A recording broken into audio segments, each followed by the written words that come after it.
South India shopping mall the wedding మంత్ర సరికొత్త wedding collection south India shopping mall. ప్రధాన పాత్ర పోషణ పులి, దాని నైజం చెప్పండి. నైజం అంటే ఒకటి సార్, అది అసలు పులులు ఎన్ని రకాలండి? బెంగాల్ టైగర్ అంటారు, కొంతమంది నల్లమల టైగర్ అంటారు. Right right right sir. అయితే మొత్తానికి ప్రపంచంలో 9 పులి జాతులు. పులి జాతులు అంటే ఉపజాతులు, ఒకటే జాతి ఒకటే కానీ ఉపజాతులు అనమాట.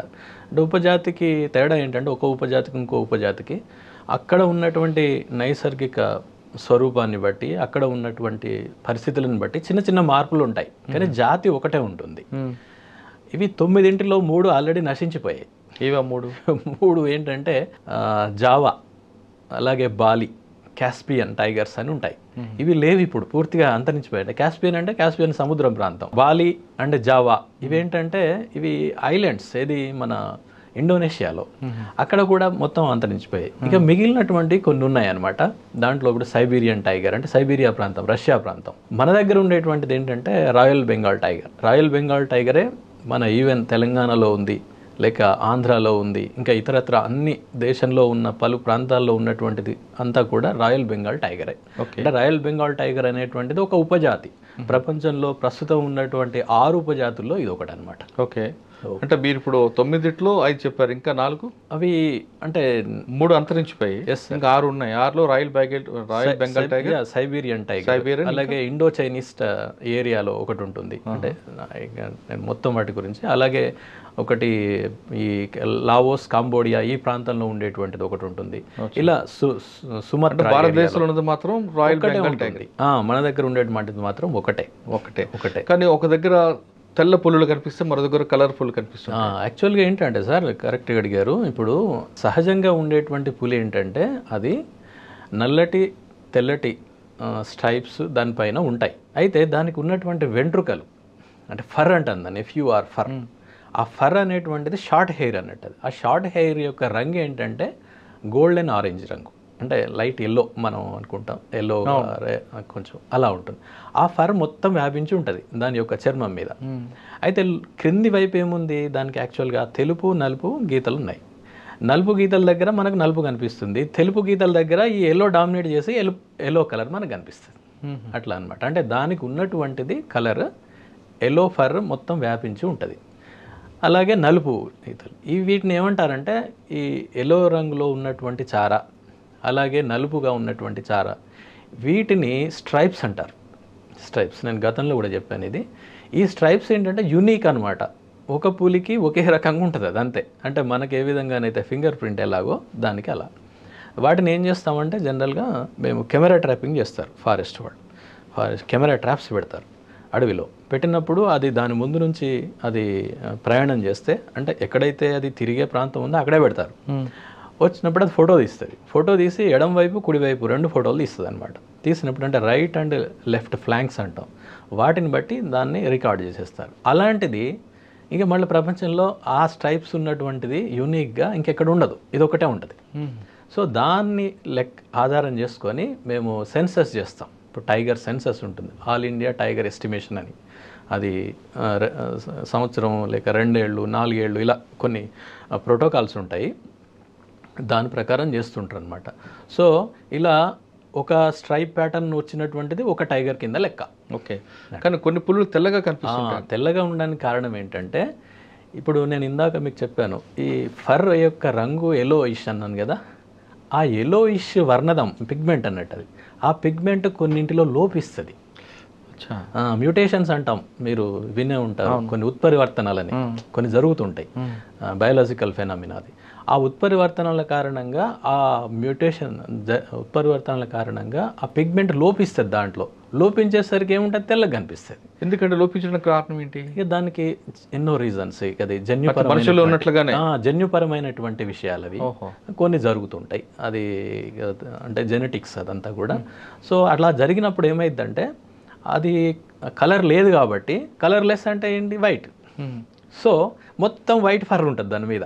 సరే, రెండింటికి అంటే కలర్ ఒకటే చేంజా లేదంటే నైజం కూడా మారుతుంది? ఏ మారదు, ఆ పౌరుషం సేమ్ ఉంటుంది, అంత సేమ్ ఉంటుంది. కానీ ఇక్కడ ఏంటంటే ఇప్పుడు మనం ఎప్పుడు కూడా సాధారణంగా ఉన్నదానికి కొంచెం భిన్నంగా ఉంటే మనకు ఎక్కువగా ఆకర్షణ చూడాలనిపిస్తుంది. ఇప్పుడు మీరు నెహ్రూ జూ పార్క్ వెళ్ళి చూస్తే అసలు టైగర్ని చూడడం కంటే దీన్ని చూడడానికి జనం ఎక్కువగా చూపెడతారు. అంతేకాకుండా మన దగ్గర ఆ నంబర్ కూడా ఎక్కువగా ఉంది, చాలా ఎక్కువగా ఉంది వాటి నంబర్. అంటే వాటిని బ్రీడింగ్ చేసి వాటి నుండి మళ్ళీ అలాంటి పుల్లే వచ్చాయన్నమాట. మళ్ళీ వాటిని వేరే ప్రాంతానికి పంపించడం ఇలాంటివి కూడా చేస్తున్నారు. మనకు అందులో ఏంటి మనం వేరే వాళ్ళకు కూడా పంపించగలుగుతున్నాం మన జూ నుండి.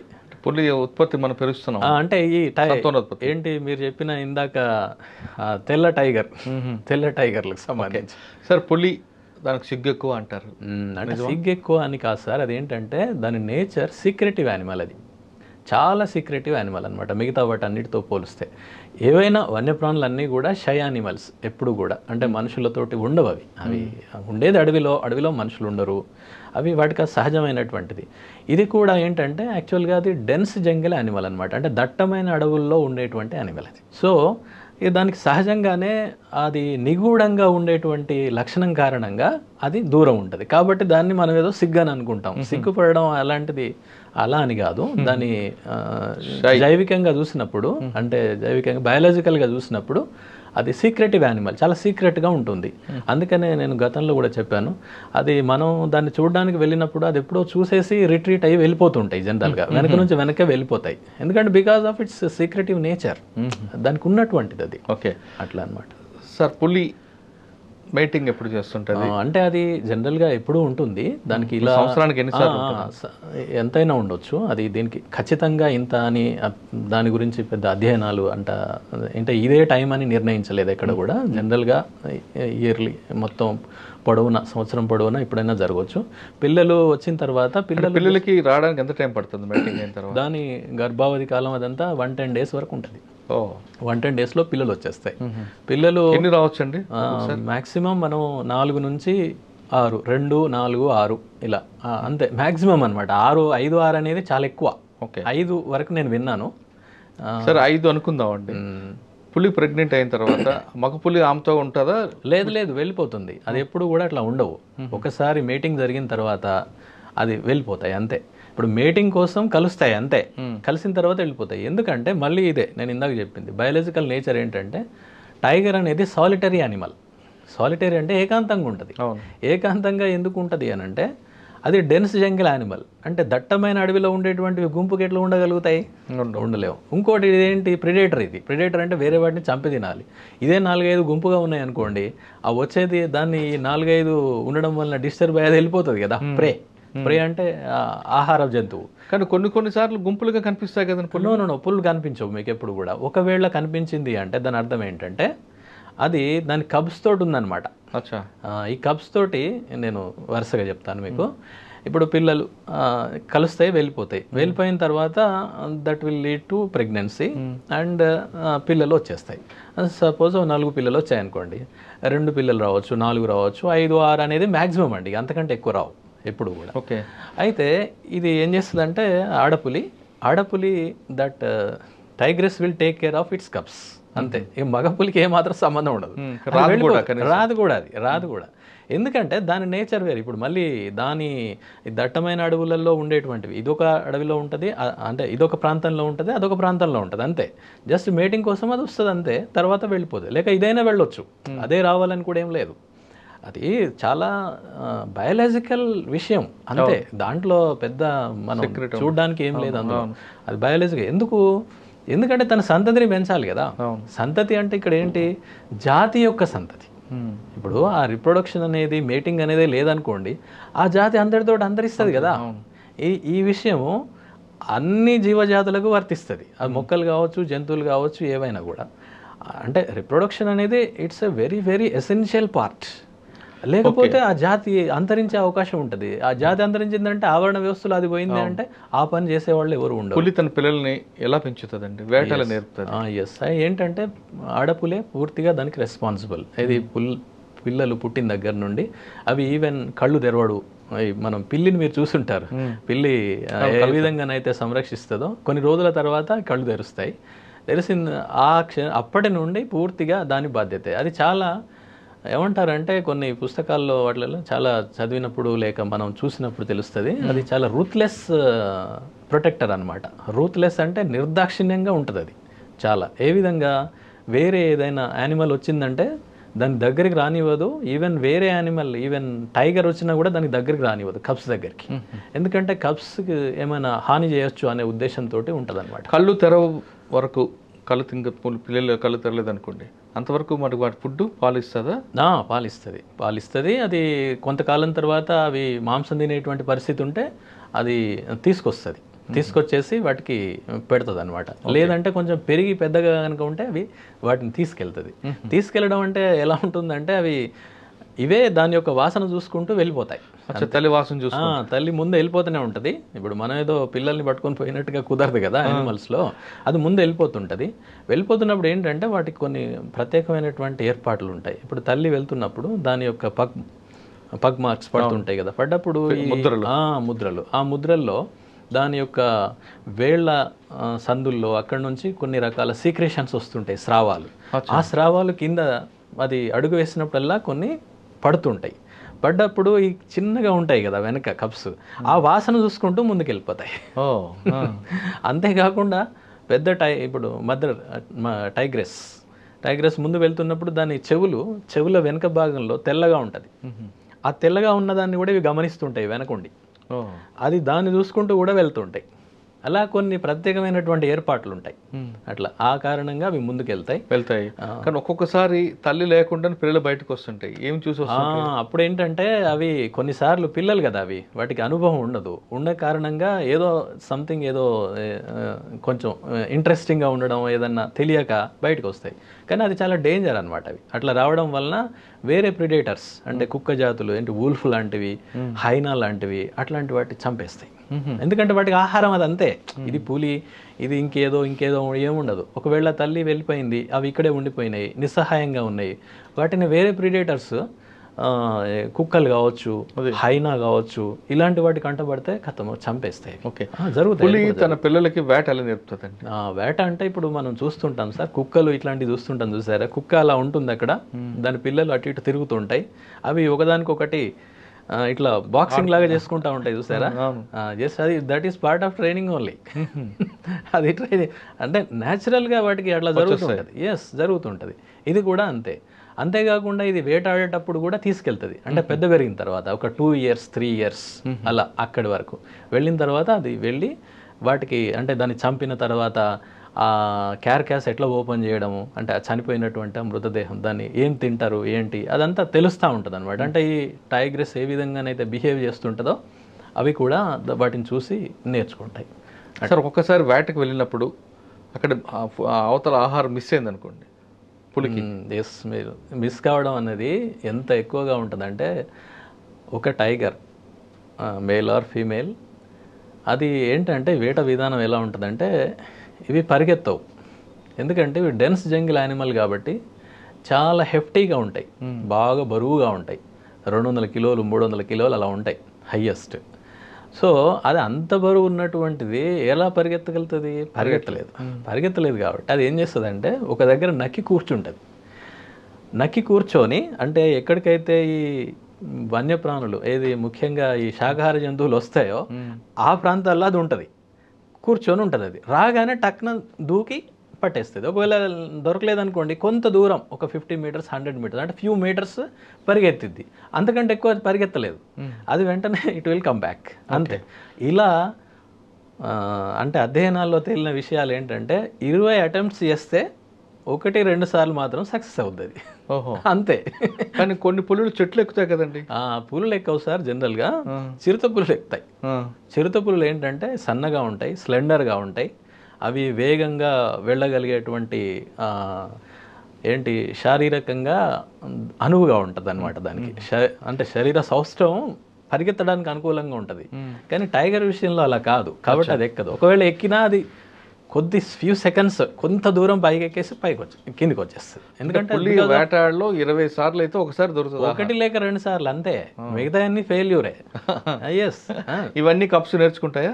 నేర్చుకుంటాయి. వాటి క్రమంగా తెలుస్తుంటుంది వాటికి, ఎందుకంటే తల్లితోటి ఉంటాయి కాబట్టి నేర్చుకుంటాయి. అంతేకాదు ఇంకేంటంటే పిల్లల్లో కూడా ఇది ఒక 3 ఏళ్ళు 4 ఏళ్ళు అప్పటి వరకు తల్లే పెంచుతుంది పూర్తిగా. ఆహారం తీసుకొచ్చి పెట్టడము, ఈ ట్రైనింగ్ ఇవ్వడము, ఇలాంటివన్నీ జరుగుతూ ఉంటాయి. కానీ ఇక్కడ ఏంటంటే ఇవి కొన్ని నేను ఇందాక చెప్పాను కదా, ఇందులో కూడా కొన్ని చనిపోతాయి. చనిపోవడానికి కారణం ఇతర ప్రిడేటర్స్ లేక డిసీజెస్ కూడా కావచ్చు. ఇప్పుడు మనం అంటేనేమో మనకు అన్ని రకాల మెడికల్ ఫెసిలిటీస్ ఉంటాయి, ఏది జరిగినా కూడా వెంటనే వాటికి ఏమి ఉండవు కదా, న్యాచురల్గా ఉన్నటువంటివి. కాబట్టి అది ఏ యానిమల్ అయినా కావచ్చు, టైగర్ కూడా దానికి అతీతం ఏం కాదు. కొన్ని చనిపోతాయి. అవి మొదటి కొన్ని నెలల్లోనే 50% చనిపోతాయి. 50% అంటే ఒక 4 ఉన్నాయనుకోండి, 1-2 చనిపోవచ్చు మొదటి కొన్ని నెలల్లోనే. తర్వాత ఆ తర్వాత 3-4 ఏళ్ళ చేరిన తర్వాత ఏంటంటే తప్పనిసరి తల్లిని వదిలిపెట్టి వెళ్ళిపోతాయి. ఎందుకంటే ప్రత్యేక జీవనం, తనదంటూ ఒక ప్రత్యేక జీవనం ఉంటుంది కదా, అలా దాన్ని వీనింగ్ అవే అంటారు అనమాట, వదిలేసి. ఎందుకు అంటే ముఖ్యంగా మగపులులు ముందు తప్పనిసరి వదిలిపెట్టేసి వెళ్ళిపోతాయి. మగపులుడు ఎందుకు, మగపులి కూడా అక్కడే ఉంటే మగపులికి మళ్ళీ మదర్ ఉంది కదా, వాటి మధ్యలో మళ్ళీ బ్రీడింగ్ జరగకుండా, జరిగితే ఏమవుతుంది మనం చూస్తున్నాం చూడండి, మేనరికాల కారణంగా చాలా రకరకాల అబ్నార్మాలిటీస్, జెనెటిక్ ఇష్యూస్ వస్తున్నాయి చాలా వరకు మన లోపల, ఏంటి దగ్గరి బంధువుల మధ్యలో. అయితే నేచర్లో ఇది ఉందన్నమాట. టైగర్ విషయంలో అది చేస్తుంది. ఎలా అంటే తల్లి వీటిని బయటికి పంపించేస్తుంది, ముఖ్యంగా మగపులులు. అవి బయటికి వెళ్ళిపోతాయి, పూర్తిగా బయటికి వెళ్ళిపోయి తన టెరిటరీ తను ఏర్పాటు చేసుకోవడానికి దూరంగా వెళ్ళిపోతాయి. దానికి ప్రధానమైనటువంటి కారణం ఏంటంటే ఇన్బ్రీడింగ్ని అవాయిడ్ చేయడం. అంతఃక ప్రజననం లోపల ఉన్నటువంటిది, అంటే విదిన్ కుటుంబం అక్కడ ప్రజననం కనుక జరిగితే, అక్కడ ప్రత్యుత్పత్తి కనుక జరిగితే దాని నుండి వచ్చేటువంటి సంతానం చాలా వీక్గా ఉండే అవకాశం ఉంటుంది, జెనెటిక్ డిజార్డర్స్ ఉంటాయి. కాబట్టి దాన్ని అవాయిడ్ చేయడం కోసం నేచర్లో ఇలాంటి ఆల్రెడీ ఇన్బిల్ట్గా ఉంటాయి, వాటికి సహజాతాలు అనమాట, ఇవన్నీ ఇన్స్టింక్ట్స్ అంటే. తల్లి పంపిస్తుందా, దీనికి ఆ లక్షణం ఉంటుంది, తల్లి కూడా పంపించేస్తుంది. సో వెళ్ళిపోతాయి. ఆడపులు అయితే మాత్రం ఆడపులు కొంతకాలం ఉంటాయి, ఉండి తల్లి యొక్క టెరిటరీలో కొంత భాగాన్ని ఒకవేళ షేర్ చేసుకుంటే చేసుకోవచ్చు, కానీ అవి కూడా వెళ్ళిపోతాయి. కానీ ముఖ్యంగా మగపులు మాత్రం దగ్గరలో అసలే ఉండవు. ఓకే, బయటికి వెళ్ళిన తర్వాత ఒకే తల్లి కడుపుడు పుట్టిన ఆడపులి మగపులి కలిసే అవకాశం ఉంటాయి అంటే జరిగే ఛాన్సెస్ ఉంటాయి. కానీ ఇప్పుడు ఏమవుతుంది, నేను ఇందాక చెప్పినట్టు మగపులి చాలా దూరంగా వెళ్ళిపోతున్నాయి కదా, కాబట్టి తగ్గుతాయి, అలా తగ్గేటువంటి అవకాశం ఉంది. ఓకే, తను పెట్టిన పిల్లల్లో 4 పిల్లలు పెట్టింది అనుకోండి పులి, ఒక 2 చనిపోయాయి అనుకోండి, అవి తీసుకెళ్ళి పాతడం అలా చేస్తుంటుందా, ఫీల్ అవుతుంటుందా ఏమన్నా? లేదండి, ఏం లేదు, న్యాచురల్గా చనిపోతాయి అంతే, ఏం లేదు. తల్లి లేదు అలాంటిది ఏమి ఉండదు, నేచర్లో ఏదో ఉండదు. అంటే కొన్ని కుక్కలు మీరు అన్నారు కదా, కుక్కలు అయితే కొంచెం బాధపడి తీసుకెళ్ళడం. లేదు సార్, ఏవైనా చేయవు, ఏవి కూడా ఏం చేయవు, మనుషులే చేస్తాం అంతే. మనకు ఇక రకరకాల సంస్కృతులు లైక్ విశ్వాసాలు దహనం అలాంటి కాకుండా ఫీలింగ్స్ ఉంటాయా? ఏం లేవు, అంటే అట్లా ఉన్నట్టుగానైతే మనం ఎప్పుడు చూడలేదు, చదవలేదు. సార్, పులి పిల్లల్ని ఎవరైనా బయట వాళ్ళు ఎత్తుకుంటే, అంటే జూలో ఉన్నప్పుడు మామూలుగా దొరకదు అనుకోండి, అటువంటి మనుషులు టచ్ చేసిన పిల్లల్ని పులి దగ్గర తీసుకుంటుందా? తీసుకుంటాయి, అట్లేం లేదు. కానీ కొన్ని సందర్భాల్లో కొన్ని వైల్డ్ యానిమల్స్ విషయంలో అబాండన్ చేసిన సందర్భాలు కూడా ఉంటాయి. ఇప్పుడు కొన్ని సందర్భాల్లో కొన్ని దుప్పులు, జింకలు, వాటికి సంబంధించిన పిల్లలు ఒక్కొక్కసారి అది వదిలేసి వెళ్ళిపోవడము ఏదో కారణంగా మనకు దొరుకుతాయి. మళ్ళీ వాటిని కొన్ని ఏమో చేర్చుకుంటాయి, కొన్ని చేర్చుకో. సరే, దాని కారణాలు బహుశా ఇప్పుడు మీరు అన్నట్టు ఏదైనా ఉంటే ఉండొచ్చు అట్లా. కానీ టైగర్ విషయంలో అట్లయితే మీ చూసినట్టు లేదు. ఇక్కడ ఏంటంటే టైగర్ ఒక 50% ఇలా చనిపోయిన ఛాన్స్ ఉంటుంది. తర్వాత ఇంకొకటి ప్రమాదం ఏంటంటే, ఇవి కబ్స్ దూరం వీనవే అయిపోతాయి కదా, అంటే తల్లి నుండి దూరం కావడం అనేది ఉంటుంది కదా, అవి బయటకు వెళ్ళిపోతుంటాయి. అయితే బయటికి వెళ్ళిపోతున్నటువంటి సందర్భంలో అవి కొన్ని కిలోమీటర్లు, కొన్ని 100 కిలోమీటర్లు కూడా ప్రయాణం చేస్తాయి. చేస్తున్నటువంటి క్రమంలో అవి వేరే టైగర్లతోటి కాన్ఫ్రంటేషన్ అంటే ఎదురుపడడం, లేకపోతే ఇతర జనావాసాల్లోకి అనుకోకుండా వెళ్ళడము, లేక ఏదైనా ప్రమాదాలు ఉన్నప్పుడు దానికి లోన్ కావడం జరుగుతుంటుంది. ఎందుకంటే దీనికి ఎక్స్పీరియన్స్ ఉండదు, ఎలా ఎదుర్కోవాలనే ఎక్స్పీరియన్స్ ఉండదు. అట్లా కూడా కనీసం ఒక 20-30% చనిపోతాయి. అలా కూడా చనిపోతాయి. అంటే కబ్స్ 3-4 ఏళ్ళు ఉన్నటువంటివి చనిపోతాయి. అంటే ఈ లెక్కన కనుక మనం చూస్తే దీంట్లో తెలిసిన అధ్యయనాల్లో తెలిసిన విషయం ఏంటంటే, సుమారు ఒక ప్రాంతంలో, ఏదో పెద్ద ప్రాంతంలో మీరు ఒక 10 పిల్లలు పుట్టాయనుకోండి, 10 పిల్లల్లో 1-2 పిల్లల కంటే ఎక్కువ బతకు. అంతే 2 పిల్లలు బతికితే చాలా ఎక్కువ అనమాట. అంటే 80% మోర్టాలిటీ ఉంటుంది టైగర్స్లో ఇలా అనమాట.